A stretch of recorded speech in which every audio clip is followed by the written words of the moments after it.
10ஆம் வகுப்பின் தமிழ்நாட்டில் சமூக மாற்றங்கள் பாடப்பகுதியில் உள்ள 35 வினாக்கள். Question number 1. ஐரோப்பிய மொழிகள் தவிர்த்து அச்சில் ஏறிய மொழிகளில் முதல் மொழி எது?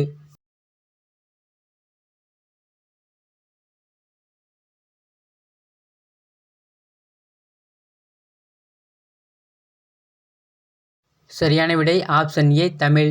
ஐரோப்பிய மொழிகள் தவிர்த்து அச்சில் ஏறிய மொழிகளில் முதல் மொழி தமிழ் மொழியாகும்.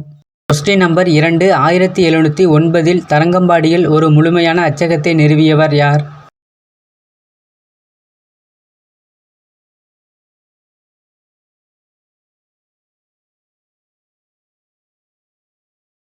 சரியான விடை ஆப்ஷன் சி சீகன் பால்கு. தரங்கம்பாடியில் ஒரு முழுமையான அச்சகத்தை நிறுவியவர் சீகன் பால்கு ஆவார். Question number 3. 1578 தம்பிரான் வணக்கம் என்னும் தமிழ் புத்தகம் கோவாவில் வெளியிடப்பட்டது. 2. 1812 தொடக்க கால தமிழ் இலக்கிய நூல்களில் ஒன்றான திருக்குறள் வெளியிடப்பட்டது.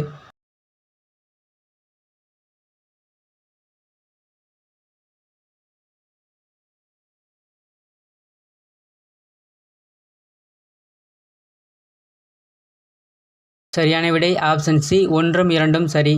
1578 தம்பிரான் வணக்கம் மற்றும் 1812 திருக்குறள் ஆகிய இரு நூல்களும் அச்சு இயந்திரத்தில் அச்சிடப்பட்டு வெளியிடப்பட்டன.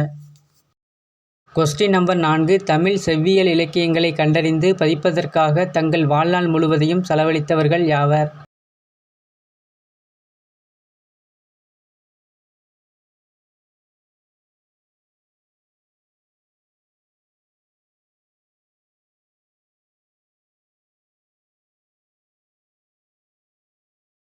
சரியான விடை option D C Y Damodaranar உ.வே. சுவாமிநாதர். Question number 5. தொல்காப்பியம், வீரசோழியம், இறையனார் அகப்பொருள், இலக்கண விளக்கம், கலித்தொகை, சூளாமணி போன்ற நூல்களை பதிப்பித்தவர்?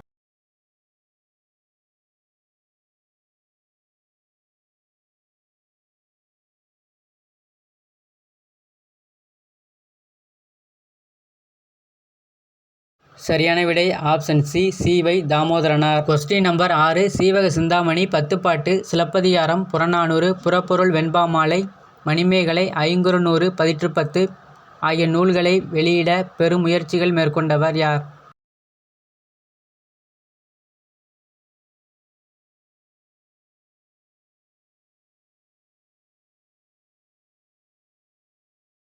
சரியான விடை ஆப்ஷன் சி உ.வே. சுவாமிநாதர்.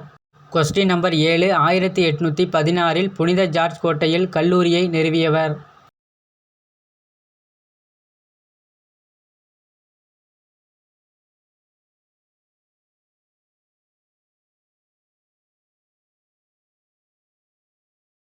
சரியான விடை option B F W. Ellis. F W. Ellis 1816 புனித ஜார்ஜ் கோட்டையில் கல்லூரியை நிறுவினார். Question number 8. தென்னிந்திய மொழிகள் தனிப்பட்ட மொழி குடும்பத்தை சார்ந்தவை, அவை இந்தோ ஆரிய குடும்ப மொழிகளோடு தொடர்பில்லாதவை என்னும் கோட்பாட்டை முதலில் உருவாக்கியவர்?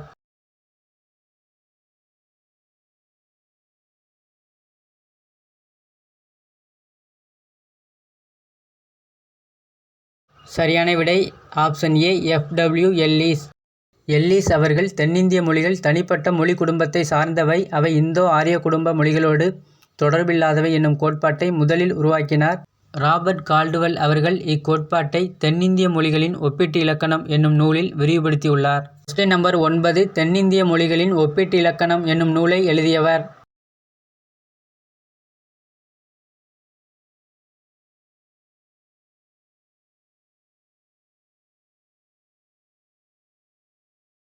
சரியான விடை ஆப்ஷன் டி ராபர்ட் கால்டுவெல். தென்னிந்திய மொழிகளின் ஒப்பீட்டு இலக்கணத்தை எழுதியவர் ராபர்ட் கால்டுவெல். Question number 10. தென்னிந்திய மொழிகளின் ஒப்பீட்டு இலக்கணம் என்னும் நூலை கால்டுவெல் எந்த ஆண்டு விரிவுபடுத்தினார்?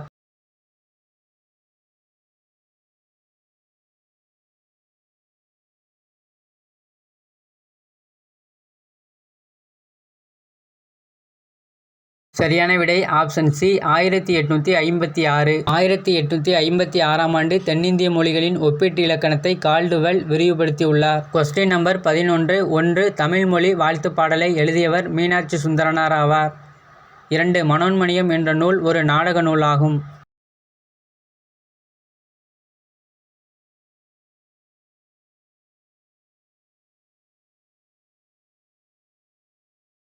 சரியான விடை ஆப்ஷன் டி 2 மட்டும் சரி. மனோன்மணியம் என்ற நூல் ஒரு நாடக நூல் ஆகும். ஒன்றிற்கான சரியான விளக்கம் தமிழ் மொழி வாழ்த்துப் பாடலை எழுதியவர் மனோன்மணியம் பி. சுந்தரனார். மீனாட்சி சுந்தரனார் இல்ல, Manonmaniyam P. Sundaranar. Question number 12 Tamil இசைக்கு சிறப்பு செய்தவர். தமிழ் இசை குறித்த நூல்களை வெளியிட்டவர் யார்?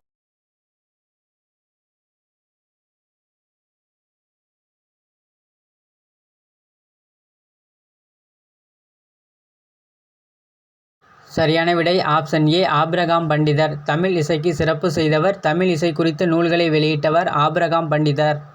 கொஸ்டின் நம்பர் 13 காலனிய சக்தியை எதிர்கொள்வதற்காக பொதுவுடைமைவாதத்தையும் சமத்துவத்தையும் வளர்த்தவர் யார்?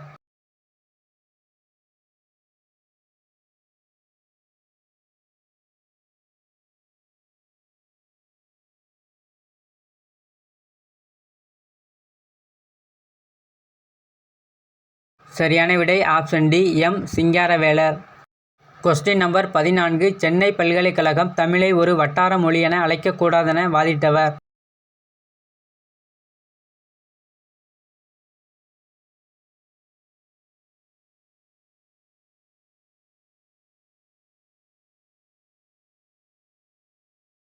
சரியான விடை ஆப்ஷன் சி பரிதிமாற் கலைஞர். சென்னை பல்கலைக்கழகம் தமிழை ஒரு வட்டார மொழி என அழைக்கக்கூடாதென முதலில் வாதிட்டவர் பரிதிமாற் கலைஞர். கொஸ்டின் நம்பர் 15 வி. கோ. சூரியநாராயண சாஸ்திரி பற்றி தவறான ஒன்றை தேர்ந்தெடு. ஆப்ஷன் ஏ வி. கோ. சூரியநாராயண சாஸ்திரி மதுரைக்கு அருகே உள்ள விளாச்சேரியில் பிறந்தார். ஆப்ஷன் பி சென்னை கிறிஸ்தவ கல்லூரியில் தமிழ் பேராசிரியராக பணியாற்றினார். ஆப்ஷன் சி தமிழின் மீது சமஸ்கிருதம் கொண்டிருந்த செல்வாக்கை அடையாளம் கொண்ட தொடக்ககால தமிழ் அறிஞர்களுள் ஒருவரான இவர் பெயரை பரிதிமாற் கலைஞர் என தூய தமிழ் பெயராக மாற்றிக்கொண்டார். ஆப்ஷன் டி மேற்கத்திய இலக்கிய மாதிரிகள் மீது இவர் கொண்டிருந்த தாக்கத்தின் விளைவாக 12 வரி செய்யுள் வடிவத்தை தமிழுக்கு அறிமுகம் செய்தார்.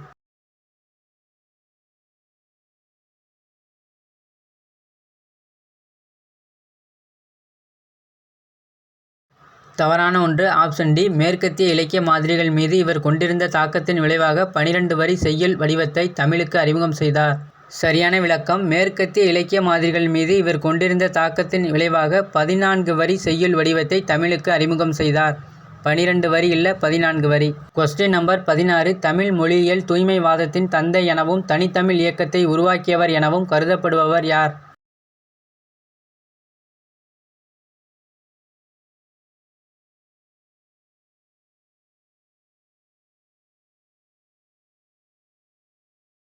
சரியான விடை ஆப்ஷன் ஏ மறைமலையடிகள். தமிழ் மொழியில் தூய்மைவாதத்தின் தந்தை தனித்தமிழ் இயக்கத்தை உருவாக்கியவர் என போற்றப்படுபவர் மறைமலையடிகள். கொஸ்டின் நம்பர் 17 மறைமலையடிகள் பற்றி சரியானதை தேர்ந்தெடு. 1 மறைமலையடிகள் சுதேசமித்திரன் என்னும் பத்திரிகையில் பணிபுரிந்தார். 2 சென்னை கிறிஸ்துவ கல்லூரியில் தமிழ் ஆசிரியராக பல ஆண்டுகள் பணியாற்றினார். 3 சங்க இலக்கிய நூல்களான பட்டினப்பாலை முல்லைப்பாட்டு ஆகியவற்றிற்கு விளக்க உரை எழுதியுள்ளார்.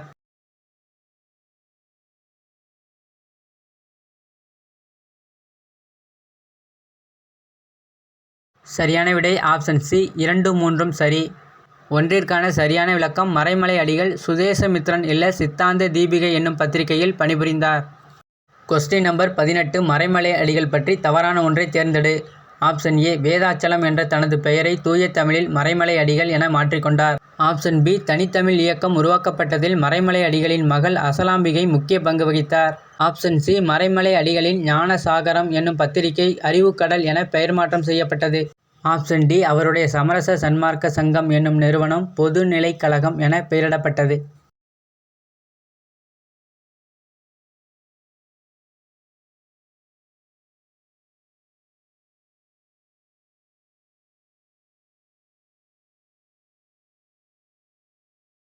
தவறான ஒன்று ஆப்ஷன் பி தனித்தமிழ் இயக்கம் உருவாக்கப்பட்டதில் மறைமலை அடிகளின் மகள் அசலாம்பிகை முக்கிய பங்கு வகித்தார் தவறானது. சரியான விளக்கம் தனித்தமிழ் இயக்கம் உருவாக்கப்பட்டதில் மறைமலை அடிகளின் மகள் நீலாம்பிகை முக்கிய பங்கு வகித்தார். அசலாம்பிகை திண்டிவனத்தில் அருகில் உள்ள இரட்டனை என்னும் ஊரில் பிறந்தார். திருவிக்காவால் இக்கால ஔவையார் என பாராட்டப்பட்டவர். அசலாம்பிகை ராமலிங்க சுவாமிகள் என்னும் நூலை எழுதினார். காந்தி புராணம் என்னும் நூலை காந்தியடிகளை பாட்டுடத் தலைவனாக கொண்டு பாடினார். கொஸ்டின் நம்பர் 19 எந்த ஆண்டு நடைபெற்ற தேர்தலில் இந்திய தேசிய காங்கிரஸ் நீதி கட்சியை படுதோல்வி அடைய செய்தது?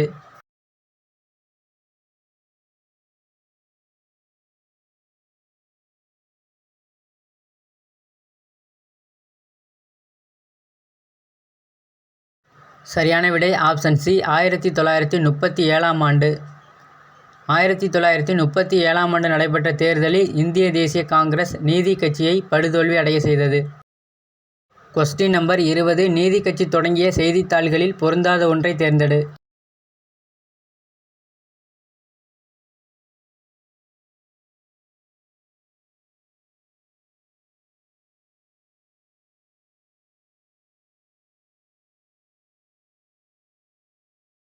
பொருந்தாத ஒன்று ஆப்ஷன் டி ஆங்கிலம் தி ஹிண்டு.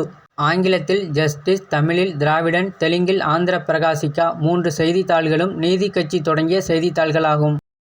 கொஸ்டின் நம்பர் 21 நீதி கட்சி எந்த ஆண்டு முதலாக தேர்தல் அரசியலில் பெண்கள் பங்கேற்பதை அங்கீகரித்தது?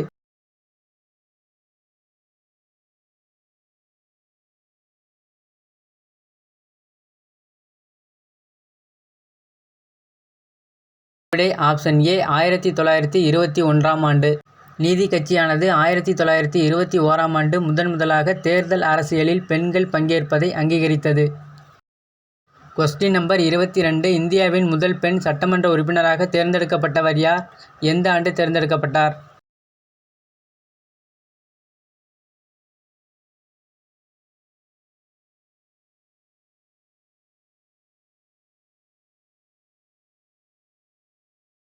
சரியான விடை ஆப்ஷன் சி முத்துலட்சுமி அம்மையார் 1926ஆம் ஆண்டு தேர்ந்தெடுக்கப்பட்டார். கொஸ்டின் நம்பர் 23 அரசு அதிகாரிகளை தேர்வு செய்ய நீதி கட்சியால் தொடங்கப்பட்ட அமைப்பு எது?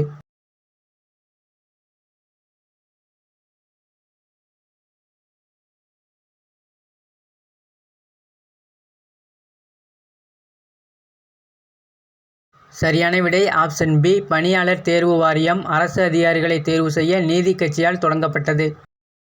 கொஸ்டின் நம்பர் 24 எந்த ஆண்டு நீதி கட்சி பணியாளர் தேர்வு வாரியத்தை அமைத்தது?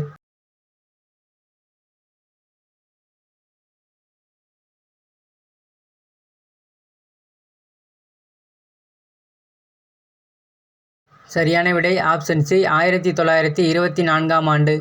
நீதி கட்சியானது பணியாளர் தேர்வு வாரியத்தை 1924ஆம் ஆண்டு அமைத்தது. கொஸ்டின் நம்பர் 25 பிரிட்டிஷ் இந்திய அரசு எந்த ஆண்டு பணியாளர் தேர்வு ஆணையத்தை உருவாக்கியது?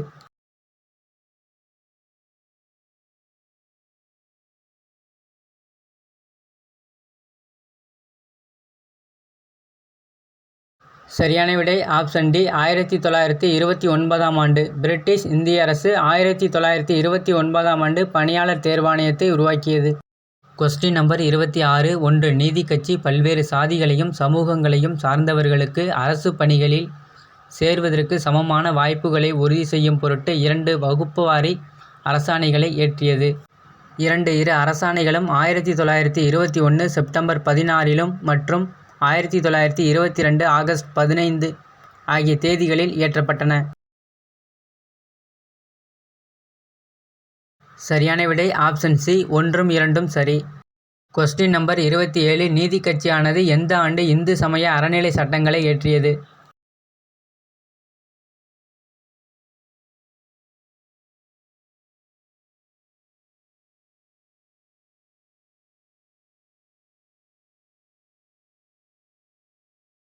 சரியான விடை ஆப்ஷன் பி 1926ஆம் ஆண்டு. நீதி கட்சியானது 1926ஆம் ஆண்டு இந்து சமய அறநிலை சட்டங்களை இயற்றியது. கொஸ்டின் நம்பர் 28 சுயமரியாதை இயக்கத்தை தோற்றுவித்தவர் யார்? எந்த ஆண்டு தோற்றுவித்தார்?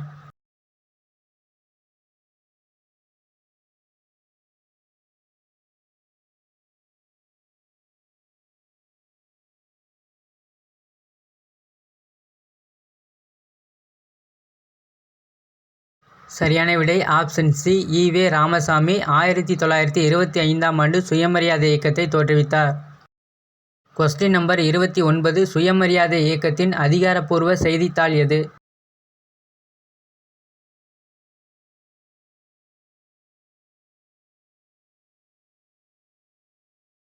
சரியான விடை ஆப்ஷன் ஏ குடியரசு. சுயமரியாதை இயக்கத்தின் அதிகாரப்பூர்வ செய்தித்தாள் குடியரசு ஆகும்.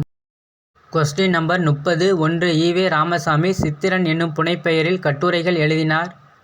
2 பி.ஆர். அம்பேத்கர் எழுதிய சாதி ஒழிப்பு என்னும் நூலை ஈ.வே. ரா 1936இல் பதிப்பித்தார்.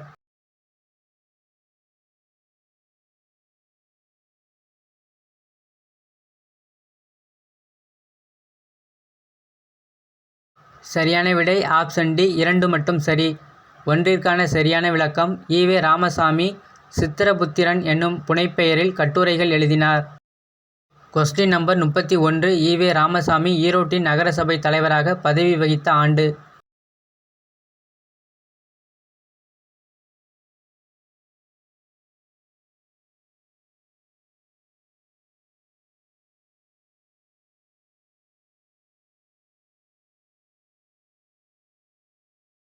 சரியான விடை ஆப்ஷன் ஏ 1918 முதல் 1919 வரை ஈ.வே. ராமசாமி ஈரோட்டின் நகரசபை தலைவராக பதவி வகித்தார். Question number 32 ஈ.வே. ராமசாமி தொடங்கிய பத்திரிகைகளில் தவறான ஒன்று.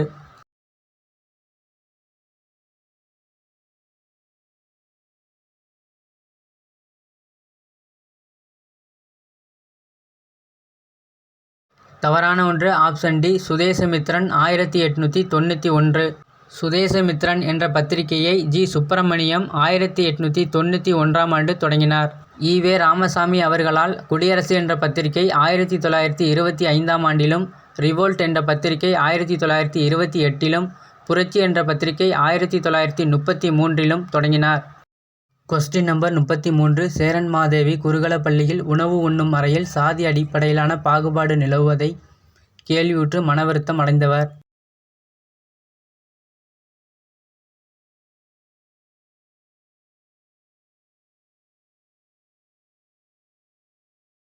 சரியான விடை ஆப்ஷன் டி ஈ.வே. ராமசாமி. கொஸ்டின் நம்பர் 34 நீதிக்கட்சி திராவிடர் கழகம் தி.க. என பெயர் மாற்றம் செய்யப்பட்ட ஆண்டு.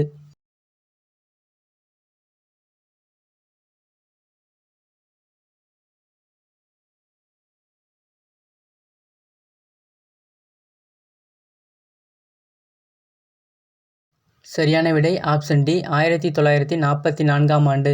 நீதி கட்சியானது திராவிடர் கழகம் என 1944ஆம் ஆண்டு பெயர் மாற்றம் செய்யப்பட்டது. கொஸ்டின் நம்பர் 35 எந்த ஆண்டு தமிழ்நாடு இந்து வாரிசுரிமை சீர்திருத்த சட்டத்தை அறிமுகம் செய்தது?